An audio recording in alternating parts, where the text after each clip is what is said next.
कहानी की शुरुआत होती है अमेरिका के एक जाने-माने कॉलेज MIT में। इस वक्त हम प्रोफेसर जेरल्ड को अपनी मैथ्स की क्लास पढ़ाते हुए देखते हैं। लेक्चर खत्म होने के बाद उन्होंने अपने स्टूडेंट्स को बताया कि मैं क्लास के बाहर बोर्ड पर मैथ्स का एक बहुत मुश्किल सवाल लिखने वाला हूं, और अगर तुम में से किसी ने भी इसे सॉल्व कर दिया तो कॉलेज में तुम्हारा नाम सुनहरे अक्षरों से लिखा जाएगा।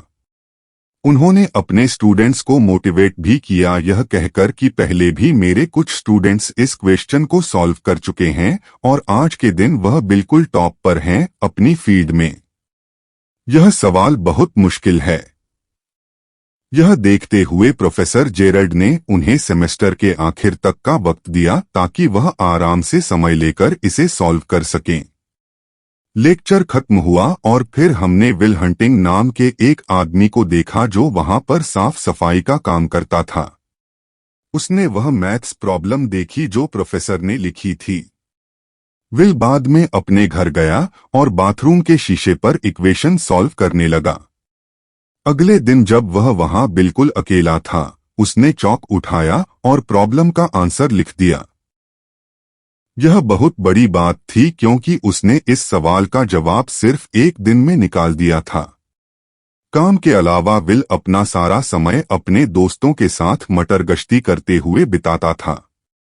एक दिन जब वह एक बेसबॉल मैच देख रहा था तो विल ने एक लड़के को देखा जो स्कूल में उसे परेशान करता था। उसे देखते ही विल के अंदर गुस्सा फूट गया। वह अपने दोस्तों के साथ उस लड़के के पास गया और लड़ाई शुरू कर दी। अंत में विल ने बदला लेते हुए उस लड़के को बहुत मारा। मामला ज्यादा ना बढ़ जाए तो उसके दोस्तों ने उसे रोक दिया, लेकिन तब तक पुलिस वहां आ गई और जब पुलिस वाले ने उसे रोकने की कोशिश की तो उसने पुलिस वाले पर ही हमला कर दिया, जिस वजह से वह अरेस्ट हो गया। दूसरी ओर प्रोफेसर जेरल्ड को पता चला कि जो मैथ्स प्रॉब्लम उसने लिखी थी वह तो सॉल्व भी हो गई है। वो तुरंत चेक करने गया और देखा कि किसी ने सच में उसका क्वेश्चन बिल्कुल सही सॉल्व कर दिया था। उसने अपने कुछ होशियार स्टूडेंट्स से पूछा कि यह तुम लोगों में से किसी का काम तो नहीं है, लेकिन जब उन बच्चों ने भी मना कर दिया तब तो प्रोफेसर एकदम चौंक गया। खैर, प्रोफेसर की अगली क्लास पूरी तरह भरी हुई थी। सब लोग जानना चाहते थे कि आखिर वो अनजान मैथ्स जीनियस है कौन। प्रोफेसर ने कहा कि जिसने भी यह सॉल्व किया है वह आगे आए, मैं उसे उसका प्राइस देना चाहता हूं। लेकिन पूरी क्लास एक दूसरे को देखने लगी। कोई भी आगे नहीं बढ़ा। जब कोई भी सामने नहीं आया तो प्रोफेसर ने अपने स्टूडेंट से कहा कि मैं एक और मैथ्स प्रॉब्लम लिख रहा हूं जिसे सॉल्व करने में मुझे खुद 2 साल लगे थे। अब तुम में से जो भी वह मैथ्स जीनियस है इसे तो एक दिन में सॉल्व नहीं कर पाएगा। वहीं दूसरी ओर विल अभी जेल से बाहर आया ही था। उसने अपना साफ सफाई का काम किया और तुरंत प्रॉब्लम सॉल्व करने लग गया। उसी वक्त जेरल्ड अपने ऑफिस से बाहर आया और उसने विल को बोर्ड पर लिखते हुए देख लिया। उसने विल को रोकने की कोशिश की। सोचा कि वह बोर्ड पर ऐसे ही कुछ लिख रहा होगा। प्रोफेसर को अपनी तरफ आते हुए देखकर विल वहां से भाग गया। बाद में जब प्रोफेसर वापस आया तो उसने देखा कि विल ने तो एक्चुअली उसकी प्रॉब्लम सॉल्व कर दी है, जिसे सॉल्व करने में उसे खुद 2 साल लगे थे।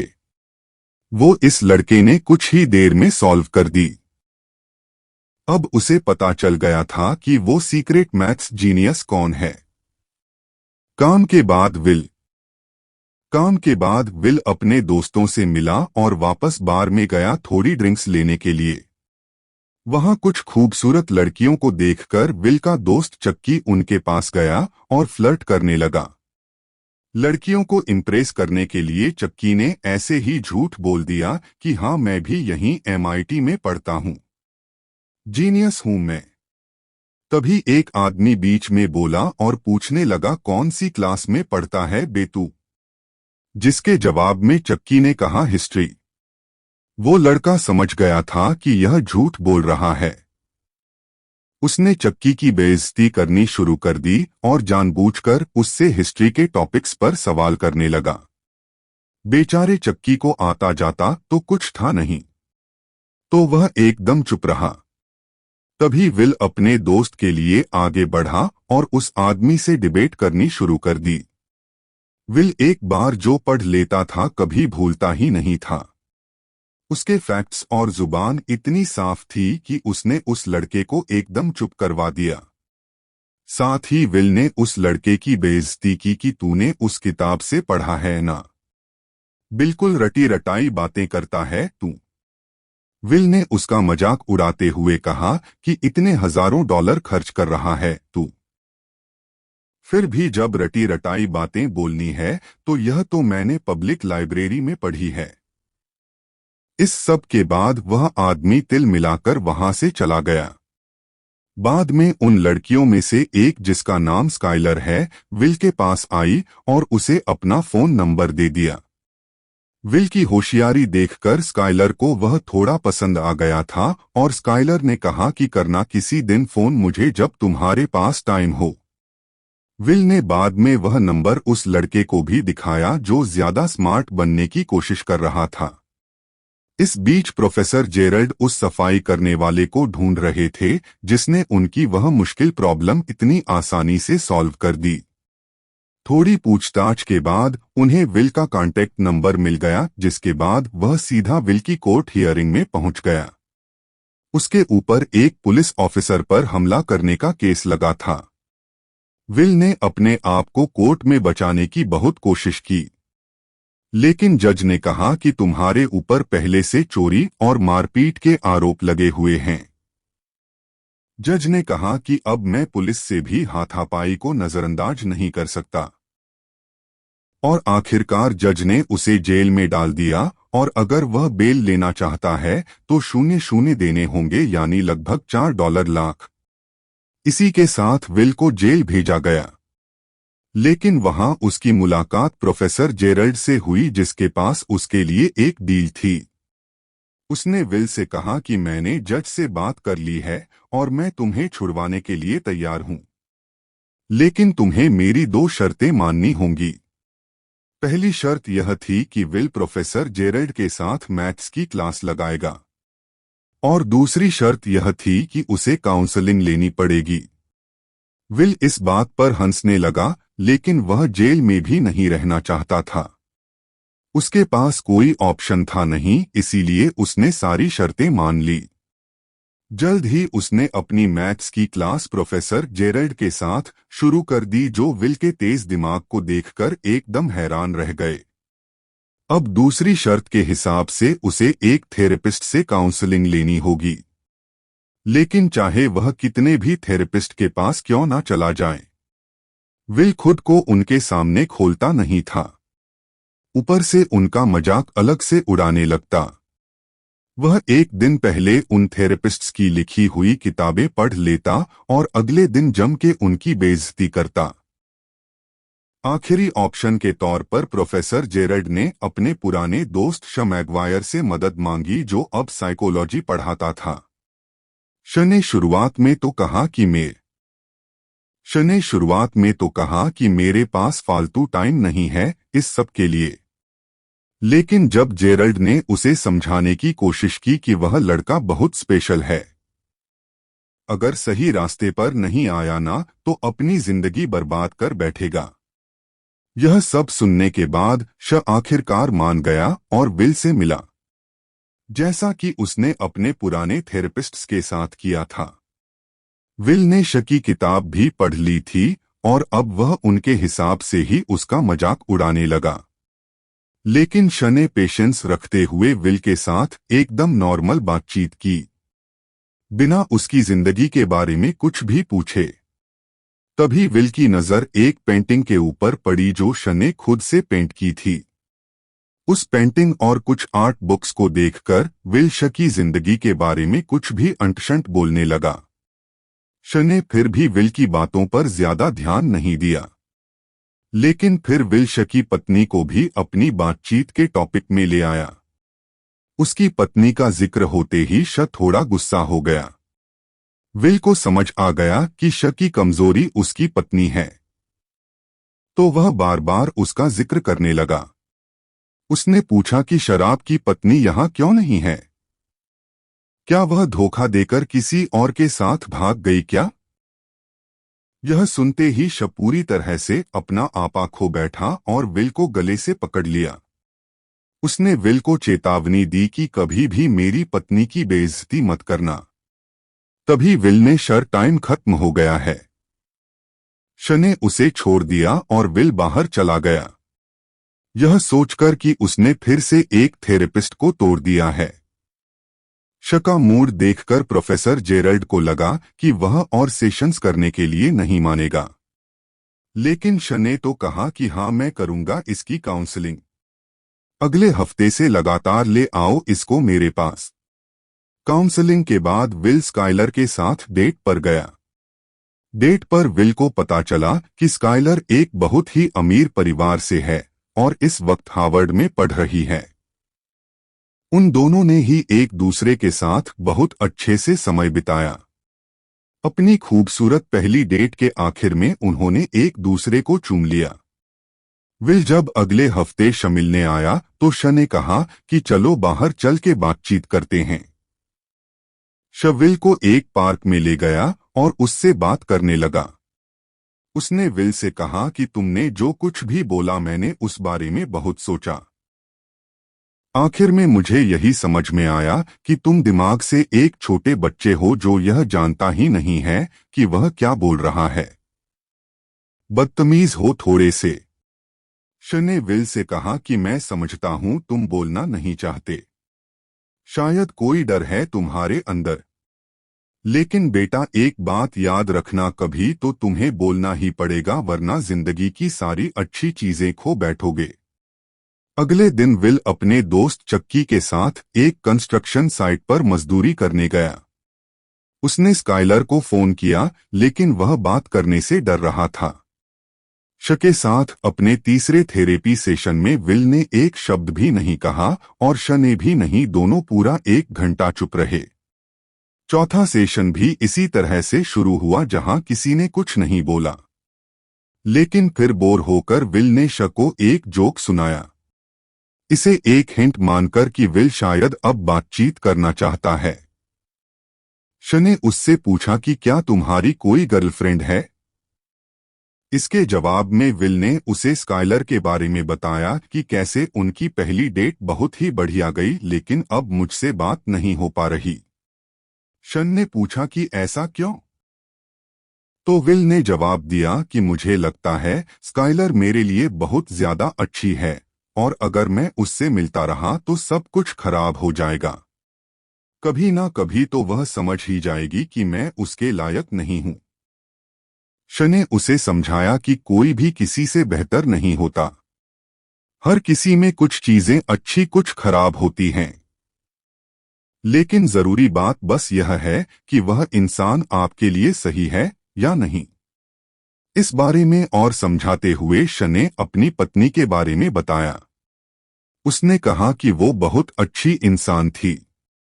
बहुत प्यार करता था मैं उससे, लेकिन नींद में कभी कभी पाद देती थी। उसकी इस बात से पूरे कमरे का माहौल बदल गया। विल और श दोनों ने खुलकर हंसना शुरू कर दिया। इसी पल वो दोनों एक दूसरे के थोड़े करीब आ गए और विल को अब श के आसपास थोड़ा कंफर्टेबल महसूस होने लगा। सेशन खत्म हुआ और श ने सलाह दी कि जाकर बात करो उस लड़की से। विल श की बातों में इतना खो गया कि उसे याद दिलाना पड़ा कि आज का सेशन खत्म हो गया है। चलो जाओ यहां से। श की बात मानकर विल स्काइलर के कॉलेज में गया और उसे दोबारा बाहर चलने के लिए कहा। स्काइलर ने कहा कि मैं तुम्हारे साथ बाहर जाना चाहती हूं, लेकिन मुझे एक बहुत ही ज्यादा मुश्किल प्रॉब्लम सॉल्व करनी है जिसमें कई दिन भी लग सकते हैं। विल और इंतजार नहीं कर सकता था तो उसने कहा कि वह सवाल मुझे दिखाना। सवाल देखते ही उसने पलक झपकते ही आंसर एक नैपकिन के ऊपर लिख दिया। इसके बाद विल ने कहा कि अब तो तुम्हारे पास कोई बहाना नहीं बचा। चलो मेरे साथ। उनकी दूसरी डेट के दौरान स्काइलर ने विल से उसके परिवार के बारे में पूछा और विल ने उसे झूठ कह दिया कि मेरे 12 भाई हैं। जिस पर स्काइलर ने कहा कि अच्छा नाम बताइए जरा, और विल ने धड़ाधड़ 12 रैंडम नाम सीक्वेंस में बोल दिए। स्काइलर को थोड़ा शक हुआ कि यह झूठ बोल रहा है और उसने कहा कि एक बार नाम फिर से दोहराना जरा, लेकिन अपना विल जीनियस है। उसने दोबारा उन नामों को उसी सीक्वेंस में बोल दिया। खैर, विल अपने अगले थेरेपी सेशन में शमिला और पूछा कि क्या तुम्हें कभी अपनी पत्नी से मिलने का पछतावा हुआ है, क्योंकि तुम्हारी पत्नी के मरने के बाद तो तुम बहुत ज्यादा अकेले हो गए होगे और इतना प्यार करते थे तो दुख भी ज्यादा हुआ होगा। इस सवाल के जवाब में श ने उसे बताया कि कैसे वह अपनी पत्नी से मिला था। जब मैंने उसे पहली बार देखा तो वह अपने दोस्तों के साथ एक बेसबॉल गेम की टिकट लेने के लिए लाइन में इंतजार कर रही थी। वो एक बहुत ही क्लासिक मैच था। तो विल ने कहा कि तुमने वह गेम लाइव देखी थी, कितने लकी हो यार तुम। इस पर श ने बताया कि गेम तो मैंने बाद में टीवी पर ही देखी थी।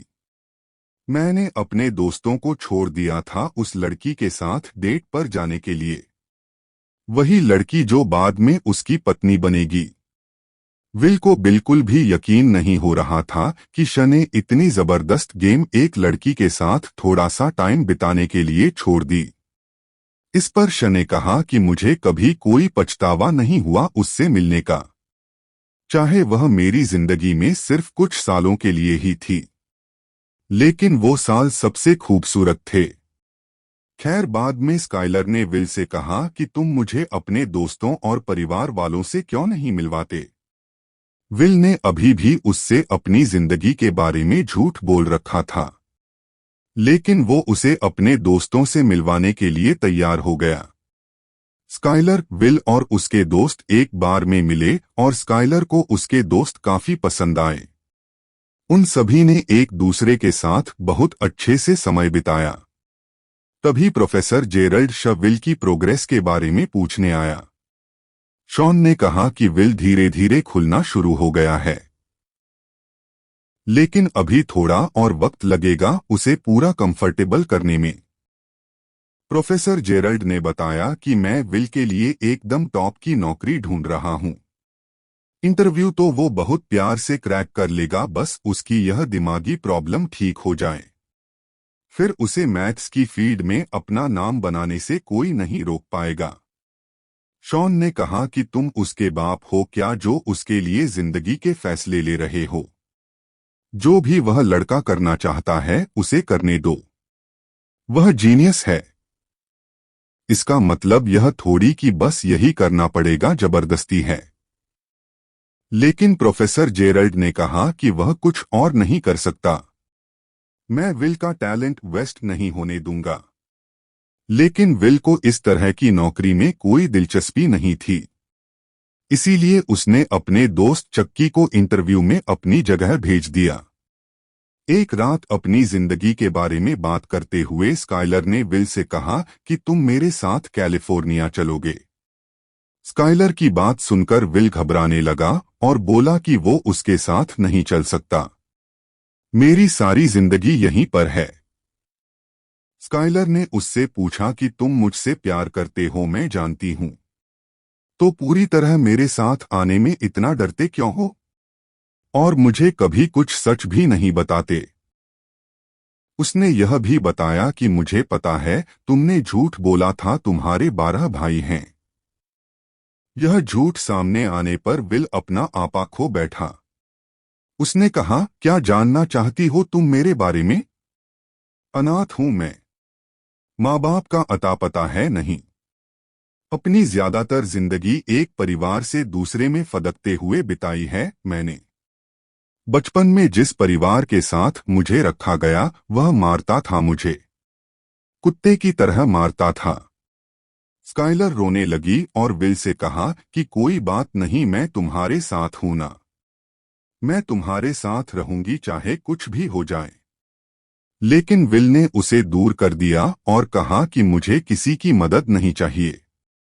विल को कहीं ना कहीं डर था कि अगर उसने किसी को पास आने दिया और फिर वह इंसान उसे छोड़कर चला गया तो वह सह नहीं पाएगा।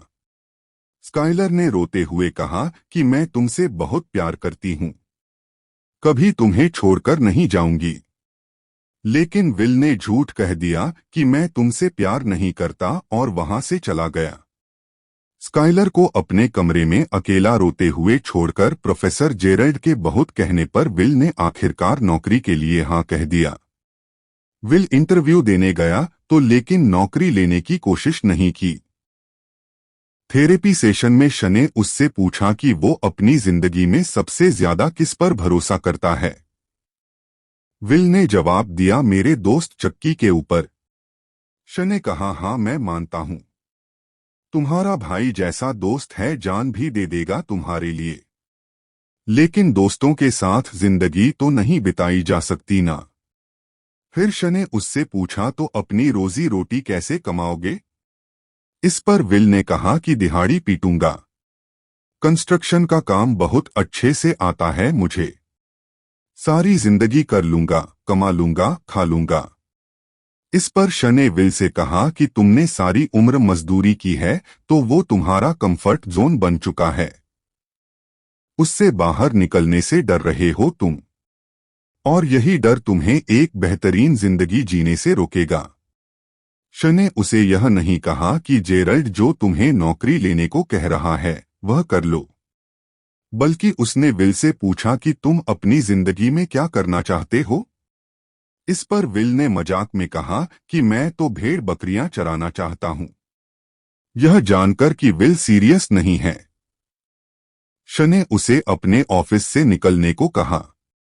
उसने कहा कि मैं अपना वक्त बर्बाद नहीं करना चाहता, तुम्हारे पास फालतू टाइम होगा, मेरे पास नहीं है।